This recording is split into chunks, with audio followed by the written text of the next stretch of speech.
Alrighty, so this routine I'm calling Farmer's Strength.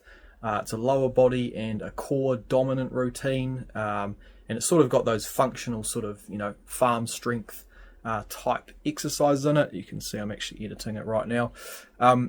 So the way you can get the most out of this routine, I'd suggest just doing it once a week. You could throw it in if you're a runner. You could put it on one of your workout days after a workout, or as a second workout of the day. And to follow the routine, I've split it into supersets, so you can check out in the chapters. It's all split into supersets. So perform either somewhere around 2 to 3 sets per superset, or if you want to do it in a circuit, then you can go from exercise 1 right through to the end and then just repeat the video and do it either twice or 3 times. So yeah, either split it into the supersets or do it in a circuit, and all the best. Cheers, mate.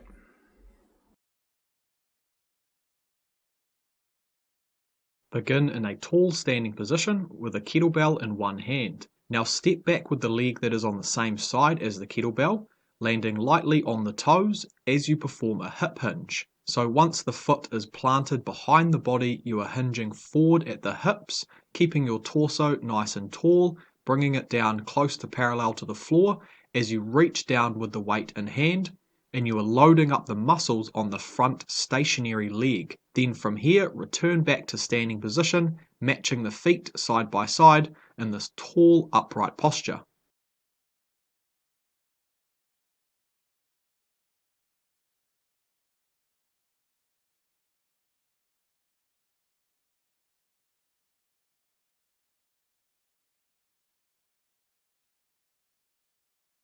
Begin in a tall standing position with the kettlebell on the outside of one of your legs. Safely lower the kettlebell as far as you can control down the outside of the leg, and you should feel a stretch on the opposite side of the torso in the oblique muscles, and then return to the standing position. To increase the stretch, you can reach overhead, and this will place more demand on your core muscles, so only progress to this version once you've mastered the previous one.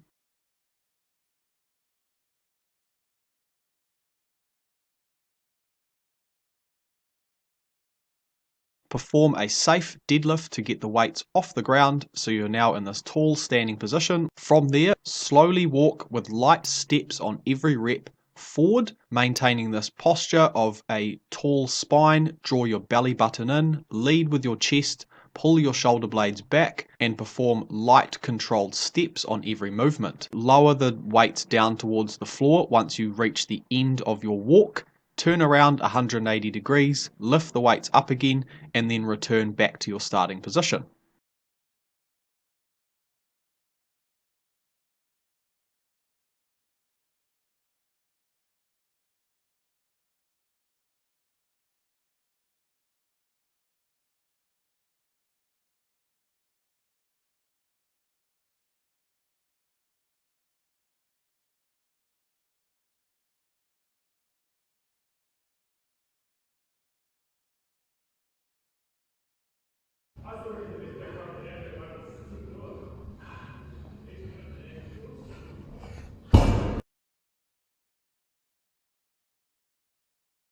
Begin in this tall standing posture with the kettlebell close to your chest. Now we're performing a side lunge and a hip hinge at the same time. So step out to one side, land very light on the forefoot as you sink into the side lunge, as you hinge at the hips, and with the kettlebell we're performing this scooping motion as we swoop it down towards the outside leg, pull it back into the chest as we push back to that starting position. So this is all about light landing and control, and using the momentum of the scooping motion of the kettlebell to assist you back to the starting position. Try to create as smooth and fluid movements as you can the entire time.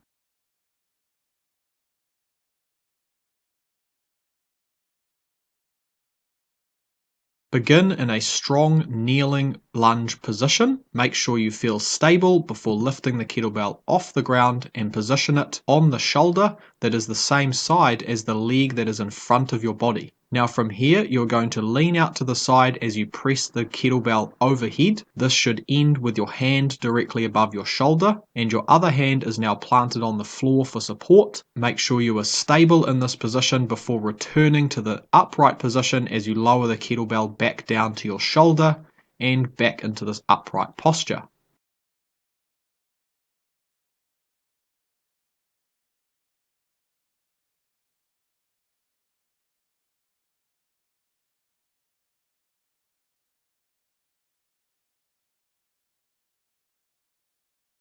Hold the kettlebell in front of your body at chest height in this bicep curl position. Now step back into a reverse lunge and rotate the kettlebell across the front stationary leg. Now with your back leg, you want to be loaded up on your toes. Get that knee as close to the floor as possible. Once you've performed this rotation with the kettlebell, push off the toes of the back leg and return to standing position. Now, during the rotation, you want to make sure that your pelvis and your lower back are stationary and they are nice and stable, and you are just rotating through the upper back. So only go as far as you can control in this movement and staying stable the entire time.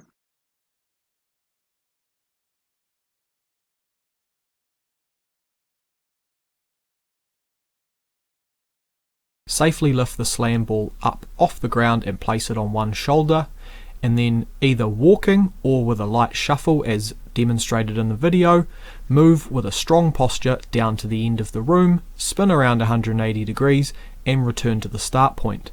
Then simply swap shoulders and perform the same on the other side, focusing on posture and control the entire time. If you do not have a slam ball available, then you can also hold a kettlebell or a dumbbell down at your side with one hand at a time with the same technique.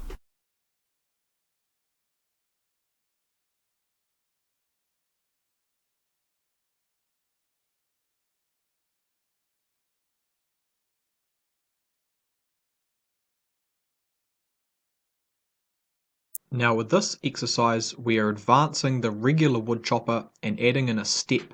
So you are pushing off the inside leg and stepping out with the outside leg, landing nice and light on the forefoot. As you do so, glide the inside foot across at the same time and extend it behind the body. So you land on the toes of that back leg at the same time as you finish the rotation of the wood chopper movement. So you want to synchronize your step with the rotation, making sure you're focusing on posture the entire time, landing light on every footstep, keeping your pelvis pushing forward and rotating with your upper trunk, feeling the ripple effect from the hip muscles up through your torso into the shoulders and chest. Make sure every movement is light in step and under control.